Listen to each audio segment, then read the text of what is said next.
हमें 6-8 एमएलए चाहिए। और जिस दिन अखिलेश भाई 8 एमएलए हो गए ना, किसी की मां ने दूध नहीं पिलाया मुसलमानों को ज्यादती करने की। कि बटोगे तो कटोगे, एक रहोगे तो नेक रहोगे। सपा को लेकर सवाल पूछा गया कि आज मंच से अबू आजमी ने महाराष्ट्र में जो बयान दिया, जिस तरह की ललकार उनकी बातों में थी, और उनका कहना है बीजेपी का कि अखिलेश यादव भी वहीं खड़े थे। आप तो सबको साथ लेकर चलने की बात करते हैं। देखिए आस्था जी, इस बात का सबको संज्ञान है कि जो अबू हाशिम आजमी जी ने कहा वो बात फर्जी भाजपाइयों के लिए कहा था। उन्होंने जो फर्जी हिंदुत्व का राग अलापते हैं 24 घंटा, उनको लेकर के अबू हाशिम का दूध पिया है कि नहीं पिया है अशोक यादव? शाउटिंग का दूध पिया है? पर्सनल नहीं, पर्सनल नहीं, तुम्हें भी लगा रहे हैं। पर्सनल नहीं सूर्य मैथिल जी। भाई जब से शाउटिंग करके चिल्ला रहे हो, तुम्हें बात करने की तमीज नहीं है। दूध पिया हो तो देख लेंगे। एक सेकंड, सूर्य मैथिल जी की आवाज नहीं जाएगी। अशोक यादव जी बात पूरी करिए। तमीज नहीं है, ये शाउटिंग डॉग की तरफ। देखिए तो जो अबू हाशिम आजमी जी का जो बयान था, जिसके संदर्भ में मैंने बता दिया। और दूसरा सवाल उठता है आस्था जी, आप बताइए, जो बीएचयू की जो बेटी थी, बीएचयू जिसके साथ भाजपाई दरिंदों ने बलात्कार किया था, वो भी तो हिंदू माँ की बेटी थी। आप जो अयोध्या में जो दलित बेटी थी जिसके साथ गैंग रेप हुआ, वो बेटी भी तो हिंदू माँ की बेटी थी। तब इन लोगों का हिंदू तो कहाँ चला जाता है आस्था जी? सवाल उठता है, जब उत्तर प्रदेश में 69,000 शिक्षक भर्ती में उनके साथ लूट होती है आरक्षण की, वो भी तो हिंदू समाज की। सूर्य मैथिल जी, जवाब आपका, लेकिन मुद्दे पर जवाब। देखिए, अभी इन्होंने जो भर्ती प्रक्रिया के ऊपर प्रश्न उठाया, पहली बात तो इन्होंने ही वो घोटाला किया था। हाई कोर्ट के आदेश के बाद दोबारा से वो भर्तियां निकाली गई थी। याद कर लो अशोक यादव, तुम्हारे ही कुकर्म थे वो, पहली चीज। दूसरी चीज, मंच से खड़े होके ये जिस प्रकार से चिल्ला रहे थे और हिंदुओं को ललकार रहे थे, मैं आपसे पूछता हूँ आस्था जी, क्या ये भारत के संविधान के अंदर कहीं पर भी स्वीकार्य है क्या? ये बताइए। मतलब ये 10 सीटें और ले आएंगे तो ये हिंदुओं की मां के दूध। आप दोनों शांत हो जाइए, आप दोनों शांत हो जाइए, ठीक है। बिलाल जी डिस्कनेक्ट हो गए थे, अभी ज्वाइन किया उन्होंने। बिलाल जी अपनी बात रखिए। देखिए, जिस तरीके से सूर्य मैथिल जी से कोई सीधी सवाल करता है तो लगातार ये जो भटकाने की बात करते हैं ना, ये हो गया फलाना। मुद्दों पर आइए ना सर। आपने कितने रोजगार दिए, कितनी महिला सुरक्षा की बात की, जिस तरीके से लगातार देखो फिर बीच में बोल गए, जिस तरीके से दलितों पर अत्याचार होता रहा, जिस तरीके से बुलडोजर मुसलमानों की कम्युनिटी पर चलते रहे। अरे भाई, मुझे देखिए बीच में मैडम यही कोई डिबेट नहीं करता, इसी वजह से बीच में बोलने का काम करते हैं। मैं एक मिनट बिलाल जी, आप नौकरियों का पूछ रहे हैं, आप रोजगार का पूछ रहे हैं, तो वो बता रहे हैं। रुक जाइए सूर्य मैथिल जी, वो गाड़ी के अंदर है, ये डिस्कनेक्ट भी हो रहे हैं बार बार। बोलिए बिलाल जी, 20 सेकंड बिलाल जी। देखिए, मैंने इनसे बेसिक क्वेश्चन पूछा था कि लगातार ये हमेशा जिस तरीके से बुलडोजर की बात करते हैं, बुलडोजर एक बार इनकाउंटर, एक कम्युनिटी।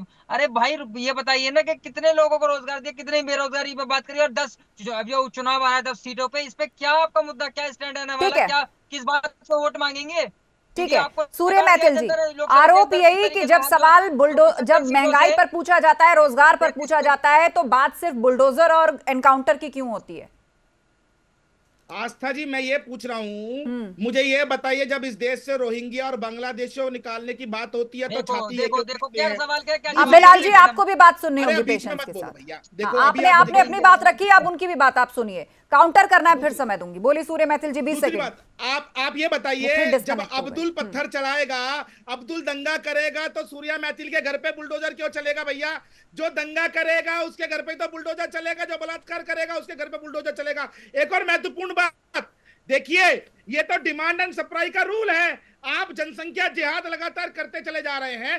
स्वतंत्रता के बाद से आप 22% हो गए, देश के अंदर आप 10% थे, आप 22% हो गए। बेतहाशा आपकी जनसंख्या बढ़ती चली जा रही है। एक घर में 20-20 बच्चे आप पैदा कर रहे हैं, ठीक है, आप रोकेंगे नहीं और 20-20 हाथों को काम मांगेंगे। ठीक है बिलाल जी, उसके बाद में प्रदीप जी का रुख करूंगा। 10 सेकंड आपका जवाब बिलाल जी। 50 शादियां मैडम, इनके पास कोई मुद्दे नहीं है। आप जवाब दे दीजिए ना उनको, मैंने इसीलिए आपको समय दिया, आप जवाब दे दीजिए उनको। मैं जवाब दे रहा हूँ हाँ। कि इनसे जो सवाल गया वो नहीं करेंगे, 20 बच्चे 40 बच्चे और 40 शादियों पे सवाल आएंगे। अरे इनकी जो मानसिकता है ना, बांटने की नेम प्लेट लगा दीजिए, 80-20 कर दी, इसके ऊपर उठ के बात करिए ना।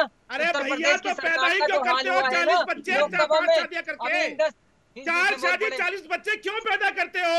एक शादी करो, मैम, 2 इनको बच्चे पैदा करो। नहीं सूर्य मैथिल जी रुक जाइए यहीं पर, रुक जाइए। मैं प्रदीप जी को ला रही हूँ चर्चा। ठीक है बिलाल जी, आपने भी अपनी तरह से जो जवाब देना था वो दिया और सूर्य मैथिल जी ने भी अपनी बात रखी। प्रदीप सिंह जी, अब मुझे बताइए, उपचुनाव के अंदर जिस तरीके से अब आपका और समाजवादी पार्टी का गठबंधन है, महाराष्ट्र में 12 सीटें मांगी हैं, यूपी में उसका क्या असर पड़ेगा? निश्चित तौर पर हम ये कह रहे हैं कि आदरणीय राहुल गांधी जी के नेतृत्व में कांग्रेस पार्टी एक निर्णायक लड़ाई लड़ रही है और इस निर्णायक लड़ाई में अपने सारे साथियों का हम सम्मान कर रहे हैं। जहां तक बात रही महाराष्ट्र की, महाराष्ट्र में आदरणीय अखिलेश जी ने जो बात कही है, हमारा शीर्ष नेतृत्व बैठकर उनसे लगातार उनसे बातचीत चल रही है और एक सौहार्दपूर्ण तरीके से एक वातावरण में एक सही निर्णय के साथ हम आएंगे और आप पहला चैनल होंगे जब हम आपको सीटों के बंटवारे के बारे में बताएंगे। उत्तर प्रदेश की जहां तक बात है, हम पूछना चाहते हैं, उत्तर प्रदेश में भी हम ये कह रहे हैं कि निश्चित तौर पर इंडिया गठबंधन पूरी मजबूती के साथ चुनाव लड़ेगा और हमारी लड़ाई मुद्दों पर, हमारी लड़ाई निश्चित तौर पर पिछड़ों और दलितों के अधिकारों की बात है, जातीय जनगणना पे बात है और हम चाहते हैं कि काशी के बेटियों के अपराधी के घरों में बुलडोजर चले। हम चाहते हैं देश की बेटियों का अपराधी जो भूषण शरण सिंह है उनके घर में बुलडोजर चले। हम चाहते हैं देश माफिया ब्रजेश सिंह के घर पे भी बुलडोजर चले।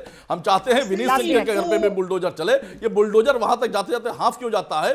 ठीक है प्रदीप जी। अनिला जी आपका जवाब, समय खत्म हो रहा है मेरे पास, आपका जवाब प्रदीप जी। ठीक है, आप बार बार बुलडोजर की बात कर रहे हैं, की बात कर रहे हैं, हम उस पर जवाब सुनते हैं, मुझे शो खत्म करना है। ठीक है अनिला जी की आवाज जाएगी। अनिला जी 20 सेकंड। देखिए मैं एक चीज जानती हूँ, ठीक है, अभी जैसे कि सूर्यप्रकाश जी ने भी बताया कि उत्तर प्रदेश जो है अर्थव्यवस्था में भारतवर्ष में महाराष्ट्र के बाद दूसरे नंबर पे है। तो यहाँ पर काम हो रहा है ना, काम होगा तो रोजगार भी मिलेगा। हर चीज सरकारी नौकरी नहीं होती है। पहले कोई उद्योग लगते नहीं थे, अर्थव्यवस्था में बहुत पीछे था, बीमारू प्रदेश कहलाया जाता था।